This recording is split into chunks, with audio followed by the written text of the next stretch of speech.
এসছিস, ছেড়ে দিয়ে আসছিস কি? তোর যৌবন, তোর সুখ, তোর শক্তি, সামর্থ্য সব সংসারকে দিয়ে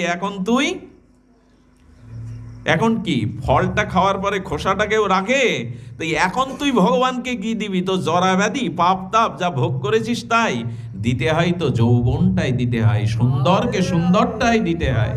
কৃষ্ণ ভজন বুড়ো বয়সে হয় না, শেষ বয়সে হয় না, কিন্তু আমরা মনে করেছি আগে এইসব মিটিয়ে নিই, তারপরে ভজন করব। আগামীকাল আমার শরীর সুস্থ হবে কিনা, আমি পক্ষঘাতগ্রস্ত হয়ে আমার বাণী বাক্য হারাবো কিনা, চলার গতি হারাবো কিনা আমার জানা নাই। বৃদ্ধ বয়সে ভগবানকে কি দেবেন আপনি?